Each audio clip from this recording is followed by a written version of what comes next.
afternoon. My name is Joe Burns. I want to thank the American Hypnosis Association for inviting me here today. Thank all of you for being here. I know it's a Saturday, wherever you might be in internet land or watching this right here live, and I'm going to do everything I can to make sure you get something out of this next hour. We're going to be talking about a program that's changed my life and that I'm working on with my clients all the time, and I've been getting tremendous results. So I am the founder of the Mind on Purpose, and that's what we're going to be talking about today. So how are we doing? How are we going? How are we doing? Good. Now, a lot of people asked me when they saw this topic just what I was going to be talking about. But you guys know, right? Okay. I'm playing with you a little bit here. So be honest with me. When I asked you those two quick responses, how many of you just really thought it out, or just how many of you answered in default mode? I'll be honest, because if I was sitting in your chair and somebody asked me how I was doing, I would answer in default mode. In general, when somebody asks me how I'm doing, right, if I'm doing pretty good, I say good, great, fine. Well, fine if I'm probably not doing so hot. And if somebody asks me, I think some of you answered the second one consciously, because if somebody asks me, you know what we're going to talk about, right? If you answered consciously, hopefully no, right, or you wouldn't have to come. But the bottom line is, it's okay, right? We have, they estimate, 60,000 thoughts, responses, ideas, notions, things that go through our head all day long, every day. Now, how many of those do we make, answer, respond to consciously? What do you think? What percentage? 2. Yeah, 2. I like that. Most people say 10 or 5. I would say 2. Yeah, probably. And that's okay. I mean, for survival purposes, we're going to talk about that. But Carl Jung famously said, until you make the unconscious conscious, it will direct your life, and you will call it fate. That's what we're going to talk about today, okay? It's how to get on purpose. Because you're either on purpose or you are in default mode. You are either on purpose or you are in reaction. Does that make sense? Okay? Now, I am not suggesting that you got to make the other 98% conscious. That's impossible, right? Take a deep breath, everybody. Good, that helped me too. Now, we just took that breath consciously, but thankfully, we don't have to take all the breaths you're going to take in the next hour consciously. That would not go so well, and you would not be able to pay attention to me. But does it stand to reason that if you get up in the morning and you hit the snooze alarm the same amount of times, and you go and you brush your teeth the same way, and you get in the shower, and then you put left foot, right foot, or right foot, left foot, because you probably do it the same way every single day, then you get in the car and you drive to work and you're dealing with the same people, you are in default mode automatically unless you get on purpose, yes? So we know how to get to the subconscious mind, or at least, you had some great presentations on that, with Michael, certainly. I didn't get a chance to catch Todd's, but, in terms of hypnosis. But what do we do the rest of the day? What do we do outside of just when our clients see us? What do we do for ourselves? So if we're in default mode, how on earth can we get the change or the growth that we want to get, or that our clients desperately come here to seek our help on? Yes? Okay. Now, we know that a lot of this has to happen. It's just survival. We talk about road hypnosis all the time. It's like a good way that everybody talks about, introducing hypnosis to people who don't know it. Have you ever been driving, and you're driving and you just forget your exit and all that? But I think George did this in probably the mental bank. We're going to talk a bit about the mental bank today. But, talked about just the act of driving itself. So I'm not talking about you driving here and forgetting, the way here or anything like that. I'm talking about the physical act of putting the car in gear and backing up and everything. We do that with our body. We do that absolutely unconsciously, right? I mean, you could do 20 things while you're doing that. We brush our teeth completely. It's like breathing, right? But are we born with that? We're not born with that. It's learned. In fact, you guys, it was just in the news. I think it was locally, but it was the local news that talked about it anyway. Did you guys hear about the 2 carjackers recently? Just like in the last 2 weeks that got caught? So these two, where's my millennials? Does not give millennials a good name like you do, Marlena. So these 2 carjackers, it's not funny, but it's these 2 carjackers carjacked this, I guess it was a big muscle car. They shot at the guy that they carjacked and grazed him. I hear he's okay, that's fine. But they got caught right away, and the police came, and they weren't a tenth of a mile away from where they carjacked this guy. Why? This big muscle car was a stick shift. And neither one of them knew how to drive a stick shift, and so they just putted and putted and putted and here come the cops. And so, true story, that was in the news just these last 2 weeks. So it just kind of hammers home, right? When we were 16, that was tough. That was, and now we do it completely unconsciously. But we've got to make the important things conscious. Yes, we've got to make the important things. So if we have these, these 60,000 or whatever the number is, that's a lot of overload, right? Where are my one-on-one students? Do we have any one-on-one students here? What are we trying to do? Okay, good. So what are we trying to get? I'm going to pick on you then. No, not pick on you, but ask you for your help. So when we are trying to get somebody into a state of suggestibility, we are trying to get them into hypnosis, we want to overload them with what? With message units, right? So that's a whole lot of message units right there. And in our modern society, one of the big things we're going to talk about is suggestibility, right? To ourselves and the programs that we run, to others, certainly, especially those closest to us, because that's where the stakes are highest, yes? Yeah, we're going to talk about the stakes and how the stakes being high has a lot to do with how we interpret our world, right? And certainly society, and that's going to come back down to technology. So when we are talking about suggestibility, I'm not going to do a whole theory of mind. There's a lot of you in the room that could come up here and probably do theory of mind at least as well as me. But let's just talk the basics of theory of mind. When we overload and we talk theory of mind, we know first and foremost we are born with the basic sense of what? The two F's. Fight and flight, right? And we know this, and my mentor, the great John Melton, also talks about a third one, and I think that's more pertinent to society today and what we're dealing with technology.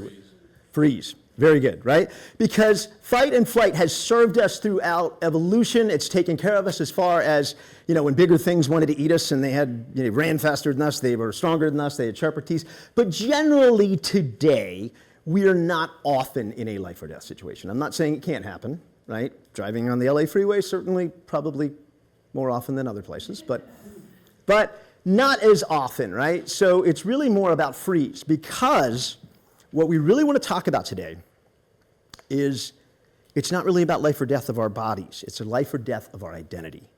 It's life or death of our self-esteem. And that's when we tend to freeze up, yeah? That's when we tend to go into fight or flight.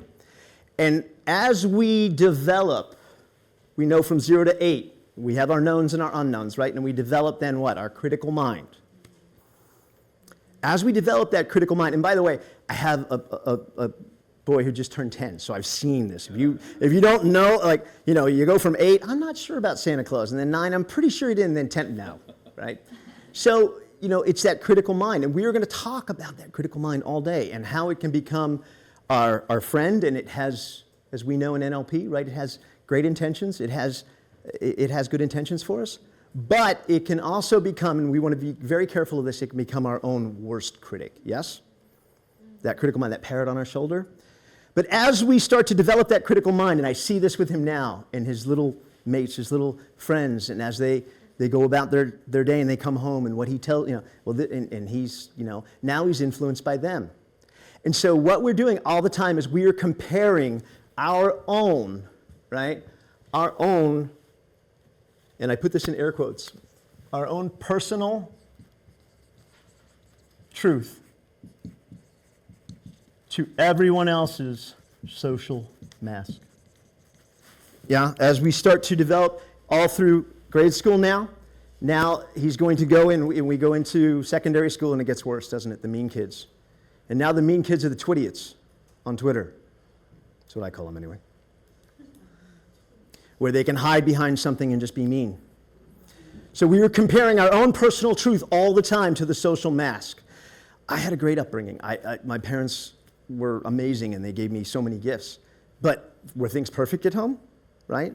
No. And so maybe you went to school and, there was an argument at home. Maybe you went to school and something wasn't perfect. Maybe there was an argument about a bill or something like that. And then you go and you see the kid with his crust cut off, on his lunch and everything, and he just looks so put together, and you go, he must have it differently.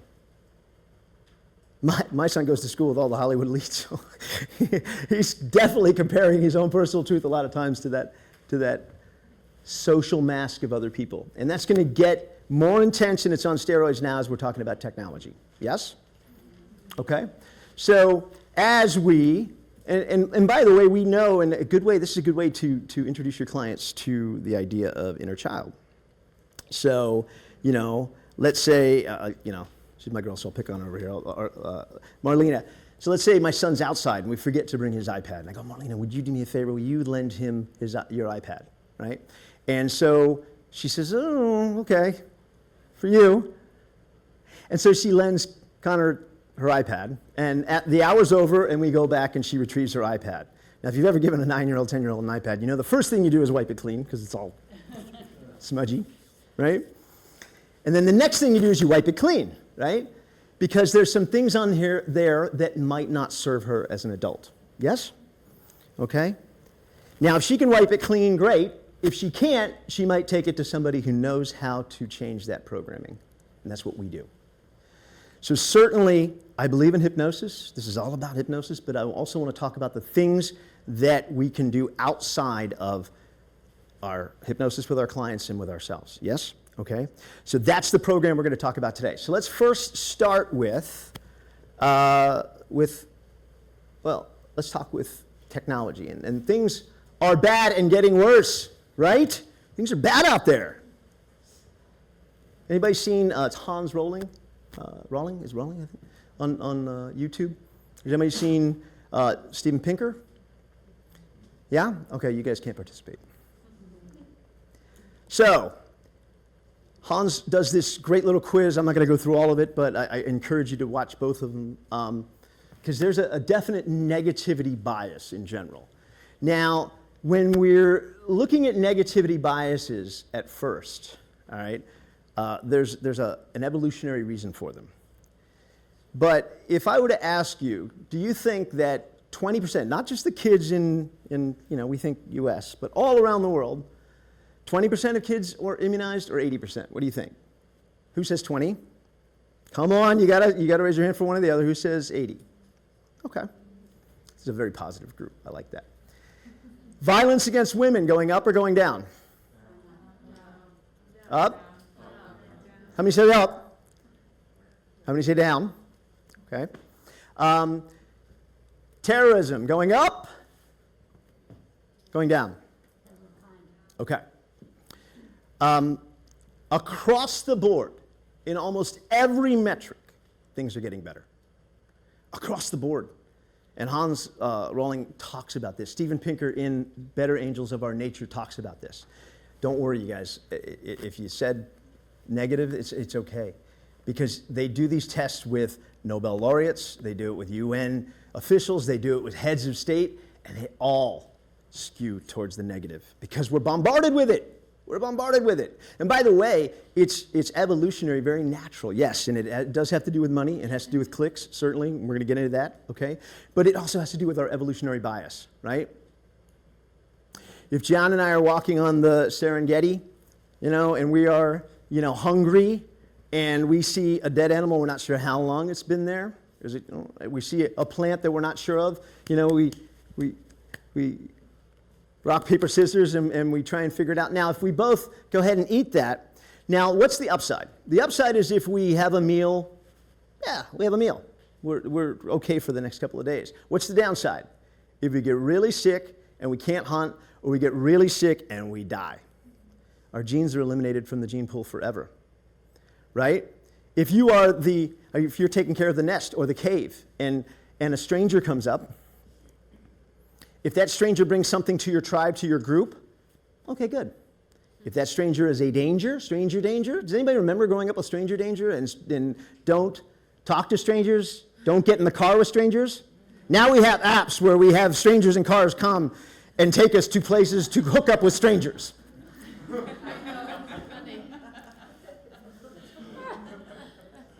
Right? So, where did this come from? It comes from evolutionary, and that serves us, and that's okay. But guys, things are getting better, and we have a really positive group here. So, we skewed more to the positive than the average person. Usually it's like 90% people skew to the negative, okay? So just understand that, and understand that when we're looking at technology, by the way, technology, good thing or bad? I mean, come on. It's amazing. We're being broadcast across the world right now. Yeah? We can communicate to anybody around the world. We can order things and have them sent directly to our door exactly the way we want them.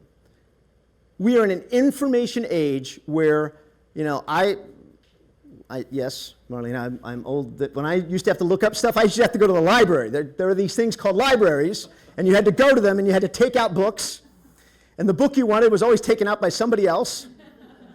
Now it's just a click away, right? So technology is this amazing thing, and I don't want to talk about the negativity only, right? The good, the bad, but there is an ugly side to technology, and we are bombarded with it all day long, and so are our clients, are they not? So real brief history of technology, because this is kind of a newer phenomenon. And I've taught traders for 25 years. I've taught people in the stock market for 25 years. That's my background before even coming here. And what you see, and I used to teach this because we were looking at technology as investments, right, and trading.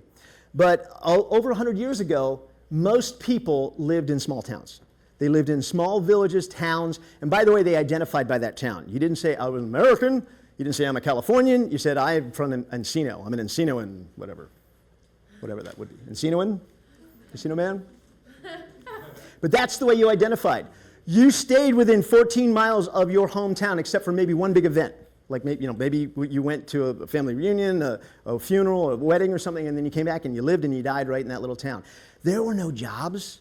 Why were there no jobs? The word job didn't exist. Everybody had a craft that they learned all their life from their aunt, their uncle, their father, their mother. You were the seamstress in town. You were the baker. You were the carpenter. And you had an identity with that had a pride with it, right? What was insurance back then, right? If your barn burned down, did you call up State Farm? No, the whole neighborhood came and built you a new barn, right? So even if you were the garbage man in the town, you had an identity because you were the, okay? Then what happens is the assembly line comes along. And again, right, just like you said, good and bad, right? Amazing things, only 5% of people had cars. Henry Ford invents the assembly line. Now everybody can afford a car. And that's awesome, except that it killed the craftsman. If you were the carpenter and you made this, right, it took you a long time to make it, but man, that thing would last forever. Now the assembly line comes along, makes it faster, makes it easier, makes it cheaper. Everybody can afford one, yes, but you're out of business. So now you've got to leave your little small town and your identity and your people and your tribe, and you've got to go to the big city. And now you're surrounded by strangers, stranger danger, right? Now you're surrounded by strangers. And by the way, you become just as replaceable a part on that assembly line as the things you're making. Now every generation, there's an innovative generation and there's a generation that then applies everything. So the next generation comes along and applies the assembly line to everything, to our clothes, to even eventually houses, right? To everything, houses, furniture, everything. Men come home from World War II, baby boom happens, they all need houses, zoop, zoop, zoop, zoop, zoop. We've seen them, the prefab neighborhoods, yes? And so that happens. And people lose their identity, and now it's all about the company, their retirement's about the company, right? Everything's about the company and about getting a job. This mind-numbing job compared to having an identity. Now fast forward, next generation comes along and we get the microprocessor and the internet. Good, bad, ugly, all three. Yeah, we just talked about that. So what the assembly line did now, we're going to be able to talk to anybody around the world, and we can, right? We're being broadcast around the world right now. We can keep up with friends and family across the world. So we have this information, right? We don't have to go to the library. All these things we talked about. And it promised to bring back the craftsman, and it has, because if you want to get this sent to your door or this sent to your door, you can get it sent to your door, and if you don't like it, you send it away, and good enough isn't just good enough anymore. It has to be perfect. 12 men in a boardroom are not going to decide, suggestibility-wise, what we're going to buy. We get to decide. But with that, right, we compare our personal truth to the social mask, and comes now the book of faces. And Facebook addiction is a real thing, right? And if you are getting up in the morning and you are going right to Facebook, if you are itching right now, even while I am keeping you enthralled, if you're itching to get to your phone, right? If you are absolutely bonkers because you can't check your Facebook or your internet or your email right now. All right, we got to take a look at that. Because when we talk about the chemicals between us, that hit that we get when we check, that hit we get when we get a like, is just like an opioid. It is just like alcohol. In fact, the studies are showing now, because technology, the good thing is with all of this, technology can show us what's happening under hypnosis when we get into theta states, when we're in beta states, when we're in different states, right? And so if you're going into that high beta state, if you're going into that cortisol state all day long, you are in a high state of suggestibility. And I would ask, are you on purpose or are you in reaction? Are you in default? Which one? Default. Yeah. So am I saying that you've got to, am I part of this Facebook movement where everybody's got to delete Facebook? No. But are you using it for your business? Are you using it to keep in touch with friends? Are you using it, Instagram for the things that it's meant to be or couldn't be positive to be used for? Yes. Okay, good. But if it's using you, then the first part of this program is, right? And my friends that talk about other addictions, right, to opiates or alcohol or sex or pornography or any of these things will tell you, you've got to have a program, right? You've got to have a program. So it's the same thing here. They have found when they do the studies of people's brain, when they get that hit on Facebook, they get that dopamine rush, it crashes, and they feel even worse, and so they've got to go back to. Now, the other chemicals we want to talk about are, anybody hear this online? I think Joe Dispenza does this. Mel and Sarah, right? That's not spelled the same way because it's S-E-R-A, but melatonin gets us up in the morning. Sorry. Thank you. Serotonin gets us up in the morning, right? Melatonin puts us to sleep.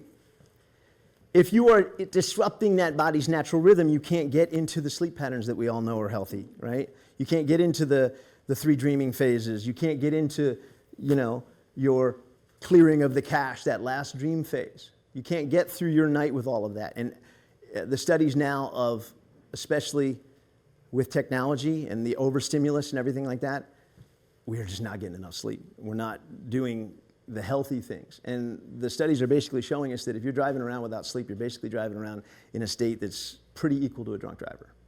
Pretty equal to, okay? So the chemicals are telling us, right?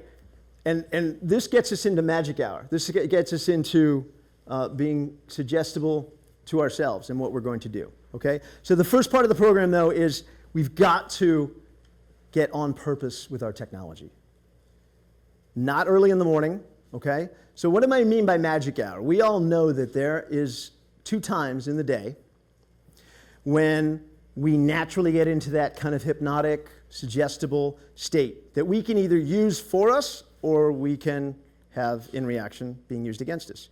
Because if you're going to Facebook right away in the morning, I would argue that you're in reaction, you're in default mode, and it's not working for you.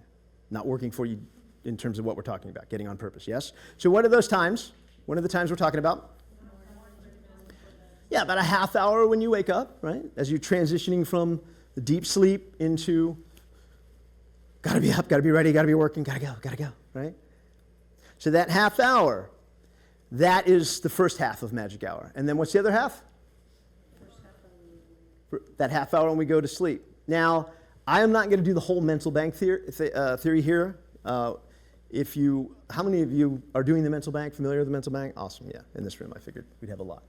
So if you're at home and you're not sure what mental bank is, you can get it on the HMI website. Our director, George Kappas, does an amazing job so I can't do what he does in an hour and a half there. But I use it. I believe in it. I'm going to give you what I call kind of my mental bank junior, my on-purpose program. And part of my on-purpose program is doing the mental bank. I do the mental bank.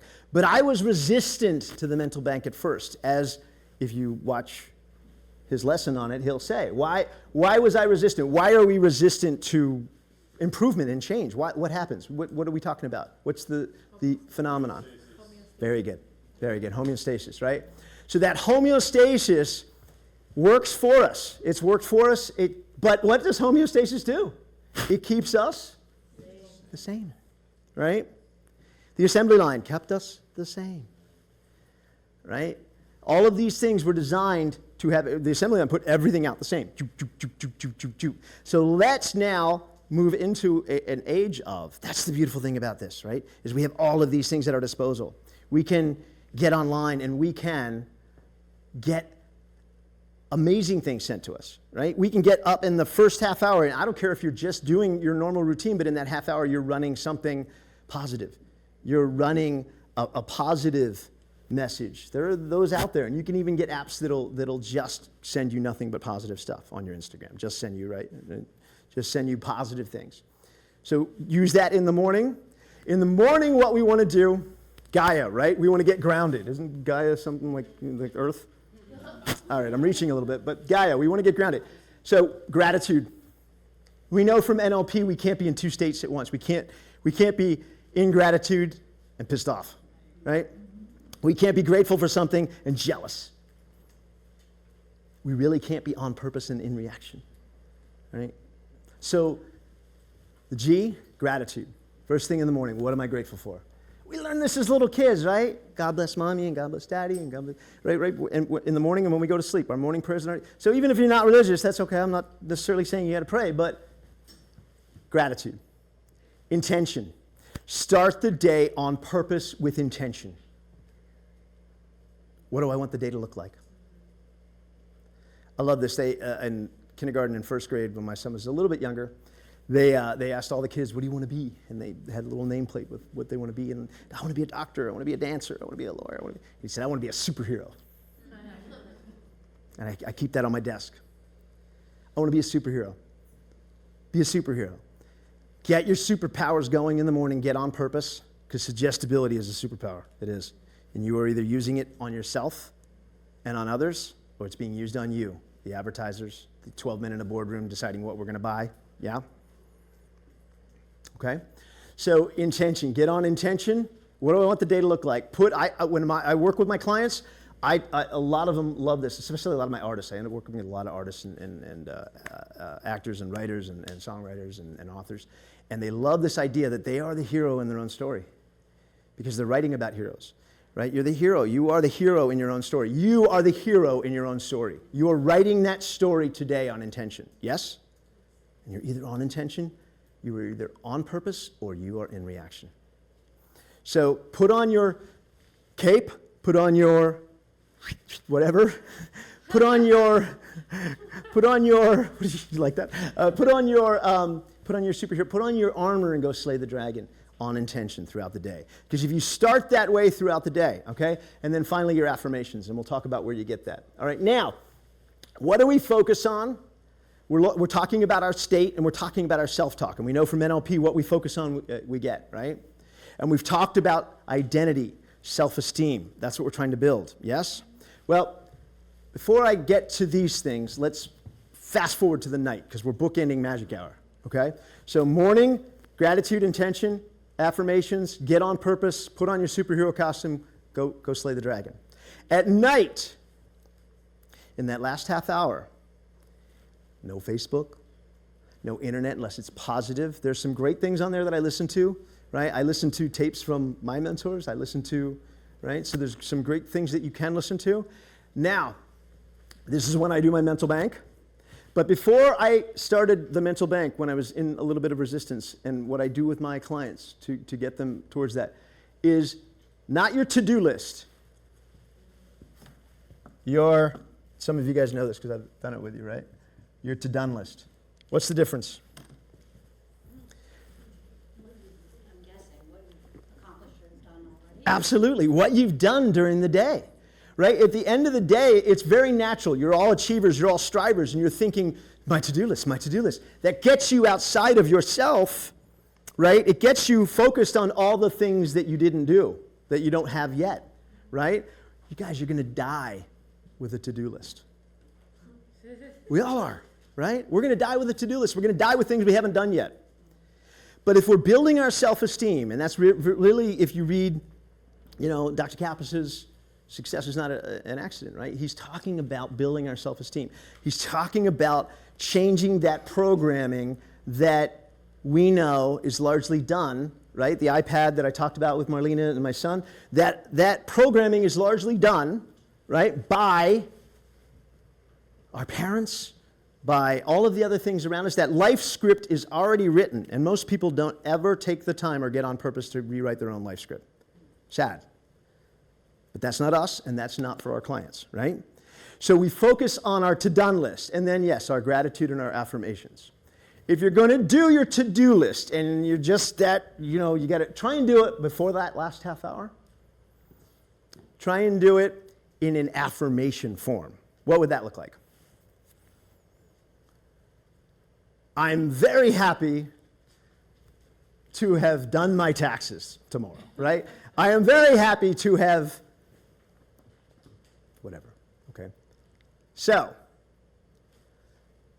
that's our bookend. That's our magic hour. Now, during the day, what we focus on, our state and our self-talk.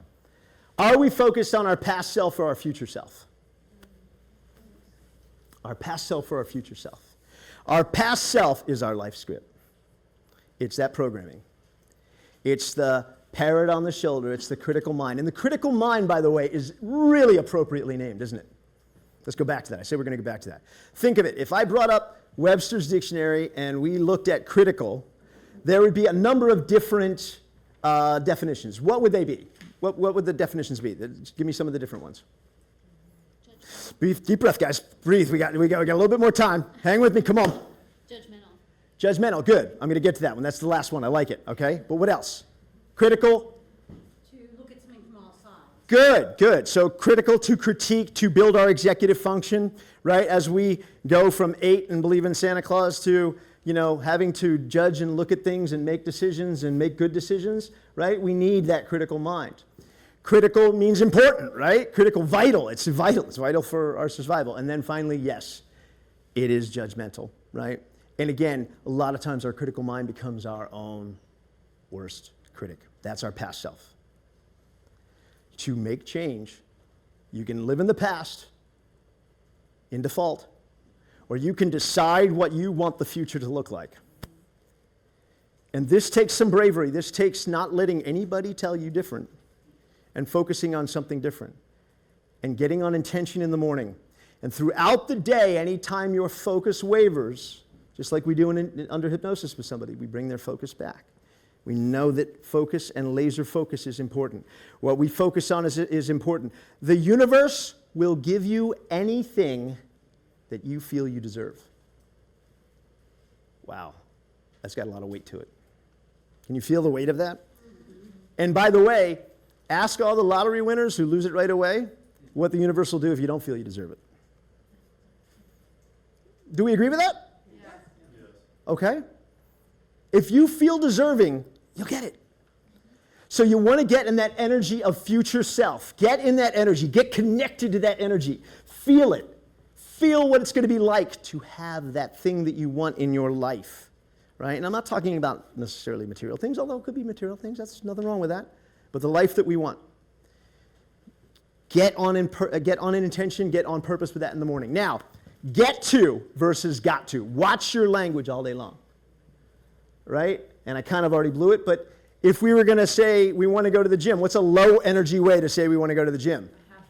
I gotta go. I have to go. I should go. Yeah. I don't know where I heard it. I don't know if Anthony Robbins said it. Most of us should of all over ourselves for our entire lives. Right? Maybe a little bit crude to say it that way, but don't should has almost like shame, or is should something you're excited about? Oh, I should. Right? You can just feel it, like if we all say it, right? I should. Yeah. I gotta. I have to. What's better? I get to is the one right there. So I have a friend, and we've been working together on this, and he's been doing this. He's been doing phenomenal under hypnosis, but he started doing this program, and he had a flat tire. I've had 5 friends or clients in the last month have flat tires. I shouldn't say that because people are going to think I'm knocking them out and then going out and letting the air out of their tires, but had nothing to do with me, any of them, just a weird coincidence. And I've had a couple of them that maybe didn't deal with the flat tire all that well. And he started to spin out. He was on his way to work. He was not, he was just going to barely be on time, if not just, and he started to get that energy. He started to get that past self. He started to get that cortisol. He started to get all that going, and then he stopped, right? And he said, wait a second. We've been working on this. This is not bigger than me. I get to deal with this, right? I get to deal with this. And then I get to put it on my to-do list at the end of the day. He told me that. And if you try it for 1 week, I promise you, and again, this is part, if you listen to, I know John Milton explained this to me kind of about the whole mental bank idea, is that whole process of starting to focus on what happens is you get hungry to put things on your to-do list at the end of the night. So when you have to go to the gym, you get to go to the gym, and now you get to give yourself credit for that. It becomes addictive in a good way. You get that good energy, you get that rolling, and you get that going. So, okay, so change gotta to get to, right? Truth or dare? We know in NLP that we ask this question, right? When you have a negative or a low energy thought, right, stop for a second and ask yourself, is this true? Is this true? Oh my God, I am such a piece of crap. Are you really? Or are you just feeling low energy right now? Right? Oh my God, she always does this to me. Oh my God, I got a flat tire. This always happens to me. Is that true? Is it? I mean, generally, is it true? Right? We know we just had Michael do this great Ericksonian. We know from Ericksonian, chunking up, chunking down, and asking that question of our clients when we're working with them, right? Well, my mother always says this. Does she always say that? Are there times she doesn't say that? We need to do that with ourselves. Yes? Okay. So, truth. Is it true or not? Truth or dare? If it's true, can we change it? And what do we got to do? And again, that takes a little bravery. If it is true, right? If it is true, if your boss is really that bad, can you do something about it? What are you going to do? Are you going to sit in it, wallow in it? If it's true that that person is really persecuting you, then you got a choice to make, don't you? Yeah? Truth or dare? Dare bravely, right? Dare bravely. Stop, drop, and roll. When you get any of these negatives, does anybody remember that from did they still teach that in school? Yeah? Stop, drop, and roll? Richard Pryor never learned? Right? Was that bad? Sorry. Just the reference of the fire. If you see a fire, you stop, drop, get underneath the smoke, and roll, right? So, negative thought comes up, stop right there. Recognize it. Drop the thought. And then roll on. Do not beat yourself up for it. This is not about beating yourself up for negative thoughts. Stop, drop the thought, come up with something better. Get to something higher energy, okay? So, if it's any of these, right, we start focusing on the past, stop. Drop it. Roll on to something else. We use got to, stop, I get to. Roll out something more positive, right? If it's not true, stop, recognize, drop it. Don't beat yourself up, move on. Then give yourself credit for moving on, yeah? At the end of the day, give yourself credit for moving on. Okay? And then the final thing here that I would say is, does this serve me? And I didn't put it in there because I wanted you guys to just write it down, right? Does this serve me? Does it serve me? Right, like we were joking about the iPad. My son puts Fortnite on there. Marlena does not need that on her iPad. She's going to take it off.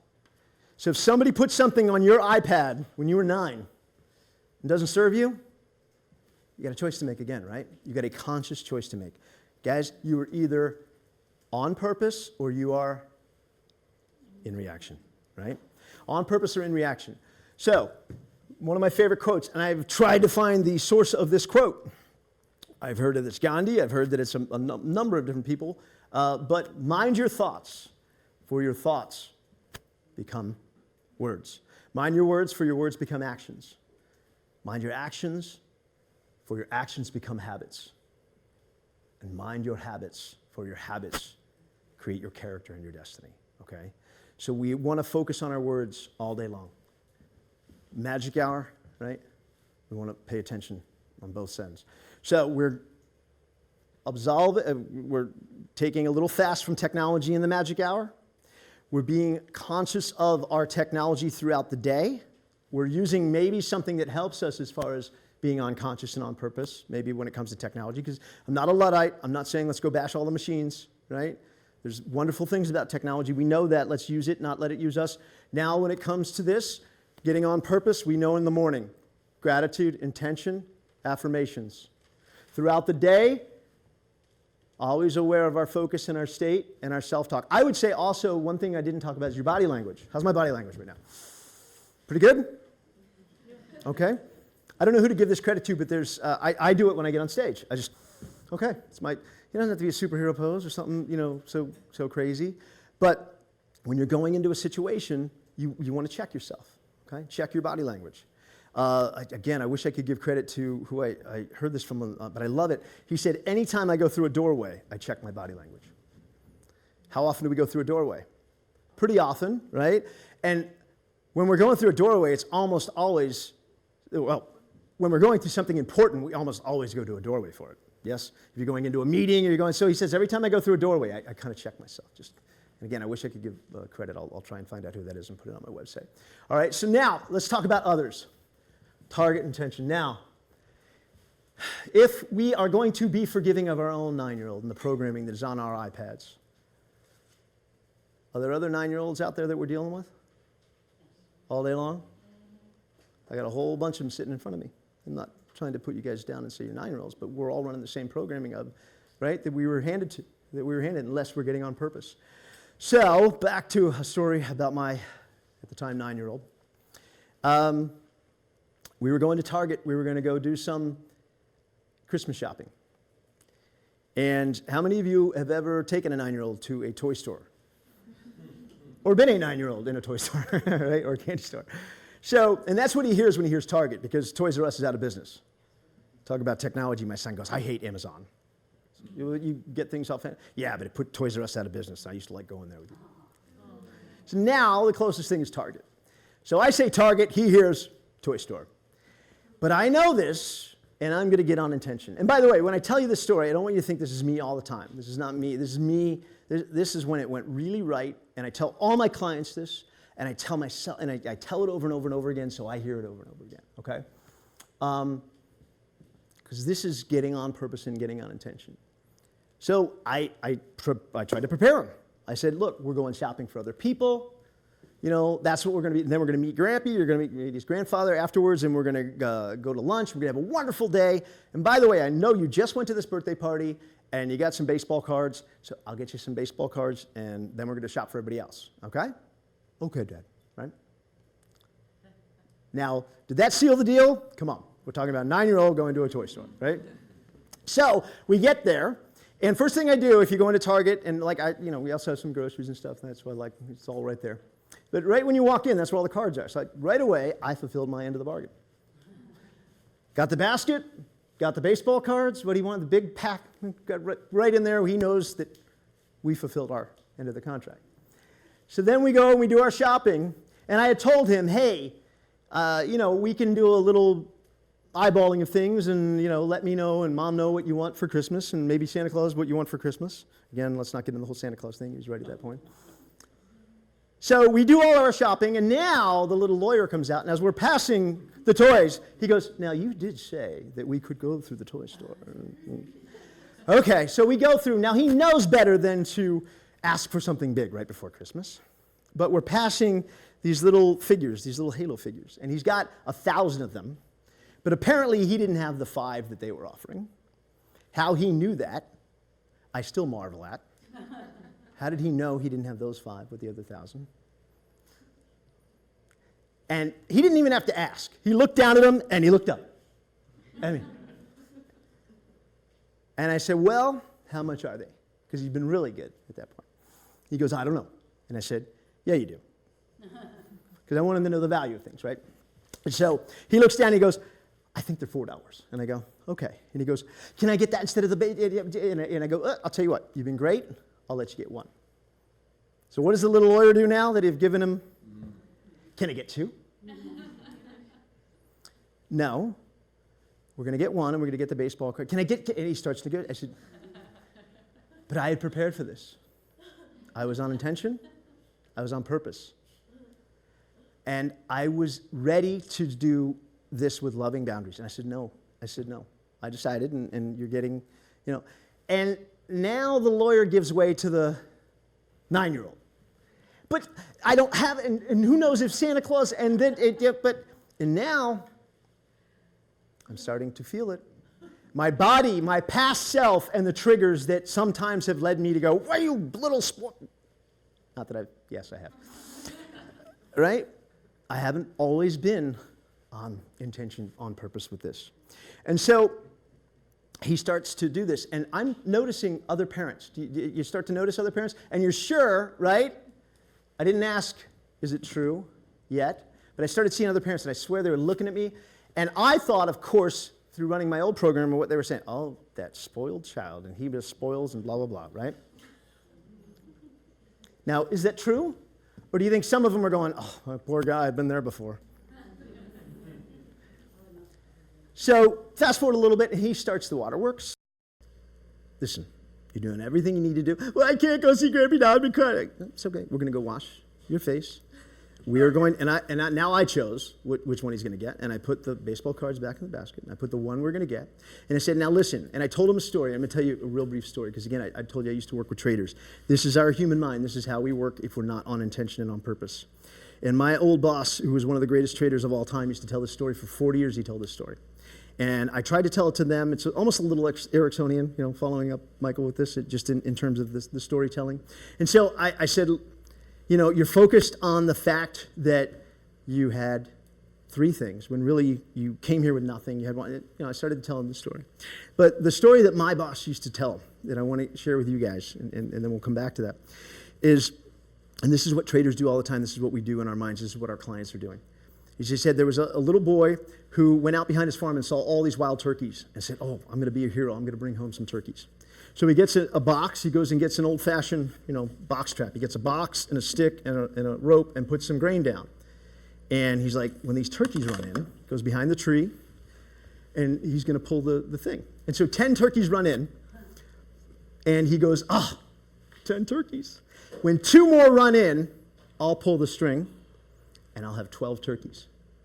Well, as time and the grain start to deplete, right, what happens? 2 run out.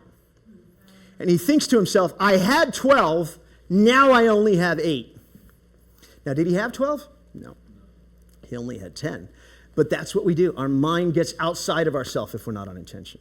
Our mind gets outside of ourselves, and we start to focus on what we don't have, right? And so then what happens? Well, if 2 more run back in, then I'll pull and 2 more run out. Now I've got 6. And you know how the story goes. I'll just cut it short. But he goes home with maybe 2 or 3 turkeys that he never had, feeling absolutely horrible about himself. Do we do that? Not just my 9-year-old. We do that. So I was trying to tell him this, and I wanted to tell him this. I didn't tell him that whole story. I'll tell him that again down the line. But I said, listen, I need you to focus on the fact that you came here anticipating, you had nothing, you anticipated one thing. You got 2 things, but you're focused on the thing you're not getting. I understand that, but I wanted him to get that story from the get-go, because I'm going to tell him that story over and over and over again throughout the life. Because I tell that story to my clients, and I tell that story to myself, right? That's the gratitude. You can't be there if you're in gratitude. You can't be in that place. And he got there eventually, because what I said was, listen, we're going to go about shopping. We're going to go see Grampy, and we're going to have an awesome day. I reframed him, right? And what happened about 20 minutes later? He came over and he goes, I don't know who that guy was, man. I'm really sorry, and I love you, and thank you so much, and I just can't wait to have a great day. Now, why do I tell that story to all my clients?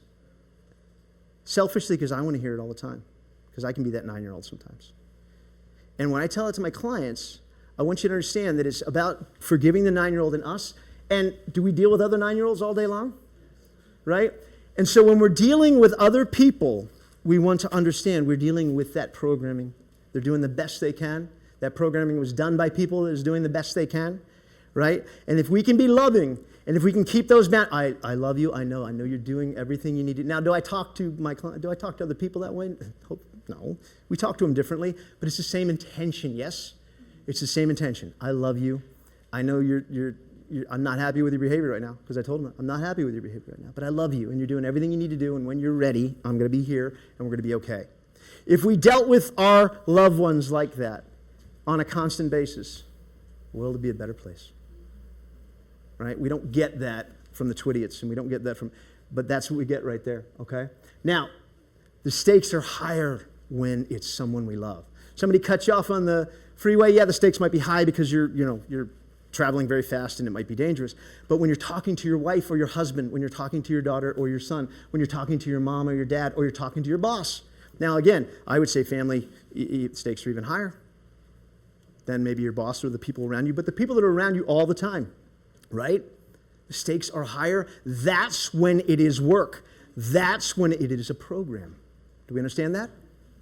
That's why getting on intention. So, was I on intention? I was ready for that, right? I was ready for him to do that. I have since then not been ready, and it didn't go that well. And I've said some things I'm not proud of at times. We all have, and that's okay. But that's the difference between being on purpose or in reaction. Yeah? Okay?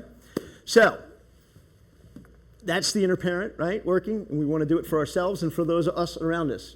Managers. How many of you manage people? Good. How many of you are managed? How many of you maybe have been on both sides of it? Yeah. Okay. So the inner manager. I will tell you a tale of two managers that I had just recently.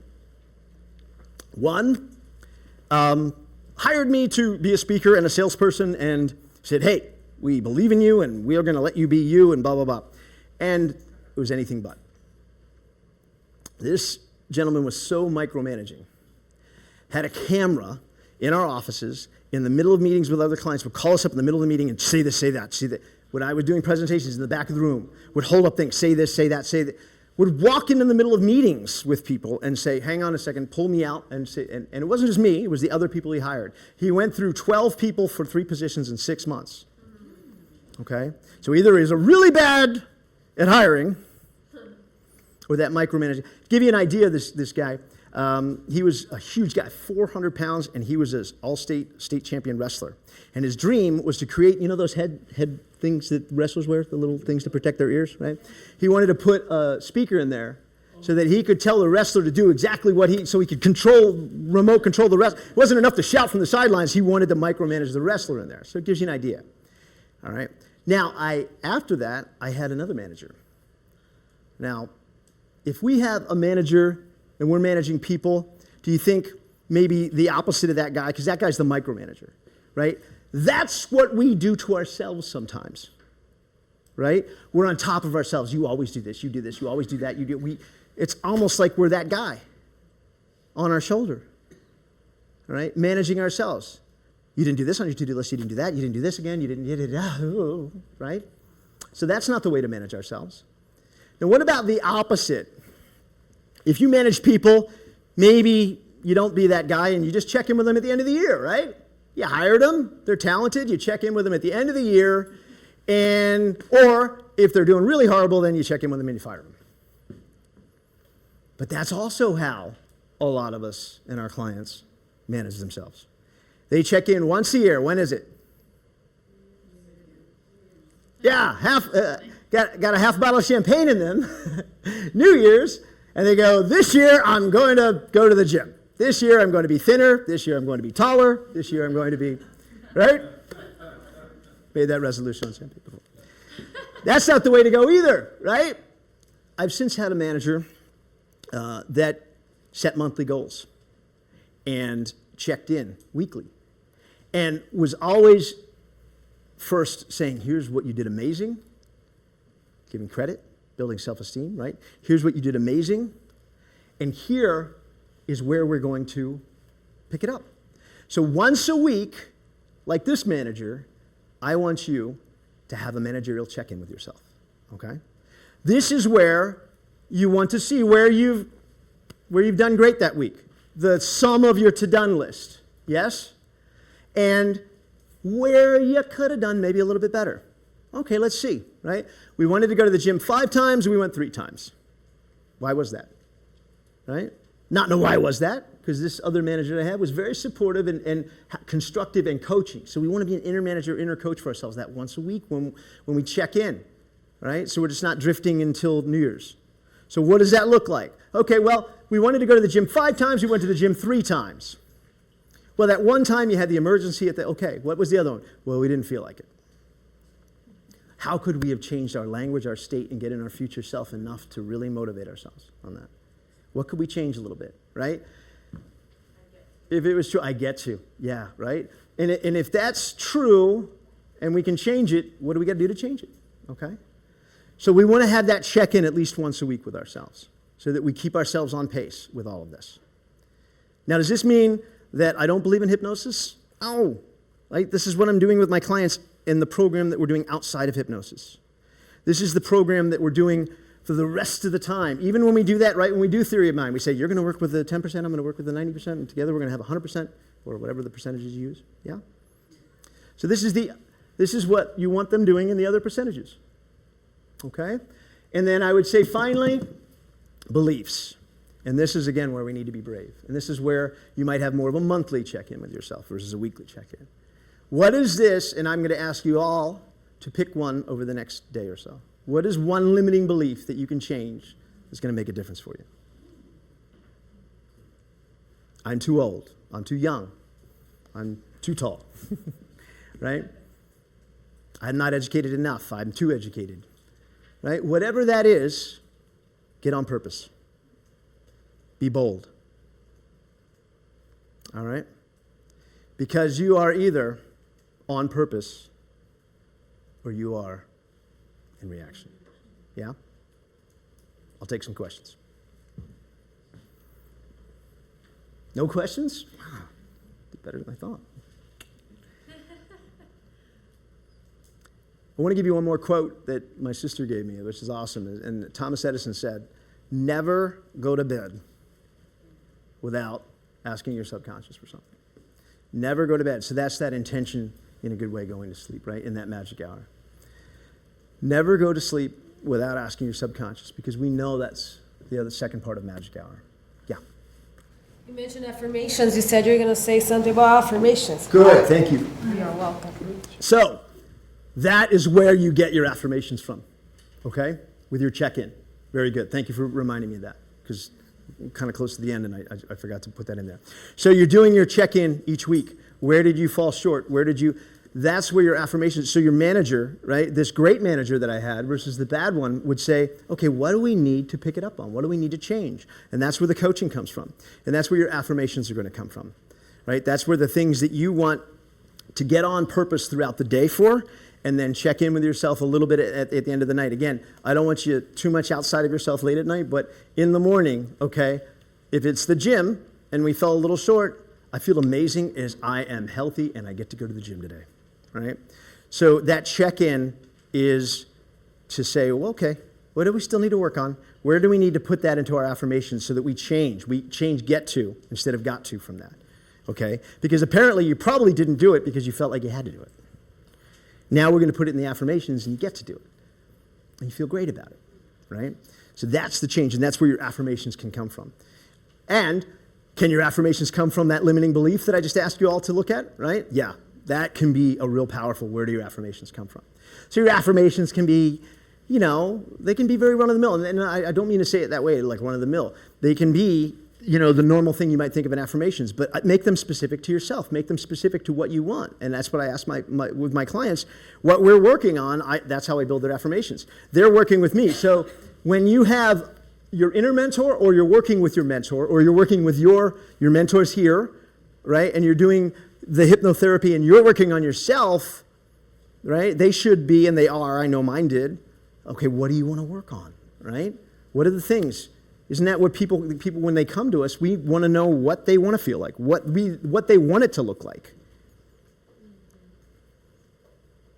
They're always stuck in the past self. They're stuck in the problem. It's for us to say, what do you want that to look like? All right? I'm asking you to do that for yourselves as well. Be that inner mentor. And that's where your affirmations come from. Great question. Thank you for that, because I did want to get that. Yeah. What about limiting beliefs? If you want to solve them, overcome them by yourself without getting help, what would you recommend? Affirmations, what else? First, is it true? Right? Another great question. So we can go deeper in that, right? So is it true? Is there someone else that's just as old, just as young, just as whatever, that's doing it. You almost always are going to find that somebody is, right? I mean, you can look at people that have a lot, true limitations that are doing more with them and be inspired by them. Now, if not, can I be the first? Can I be the first? Be brave, right? So, and the answer to that's got to be absolutely. Absolutely. And what does that look like? Okay? What would that look like if that were the case? But if you have a limiting belief and it's holding you back, you need to say, well, okay, there's somebody else that had the same thing, right? That was just as old or just as educated or just as uneducated or just as tall as I am or just whatever, okay? And if it's not, can I be the first? Right? Rodney Dangerfield started comedy at like 55. Everybody told him, you know, you start this when you're 20, you don't start this when you're 55. And he was wildly successful because he said, I'm going to be the first. And now there's a lot of people over 50 that are in comedy all over the place, right? So maybe there aren't other examples. Be the first and be brave. Another great question. Good. Yeah. The quote that you offered earlier, source uncertain, would you mind repeating? Yes. So sometimes you hear beware or mind, but beware your thoughts, for your thoughts become words or mind. Beware your words, for your words become actions. Beware your actions, for your actions become habits, and your habits become your character. Your character defines your destiny. So, what's that? That's not Stephen Covey? I think he's used it, but I've seen it, I'm sure he's used it, but I have seen it attributed to Gandhi. I've seen it attributed to, I don't think it was Martin Luther King. Oh, I've seen it attributed to, I'm drawing a blank, but yeah. So it's, if you look it up, you will see it attributed to a lot of different people or uncertain. Yeah, but it's one of my favorite quotes. It's a wonderful quote. Good. Thank you, guys.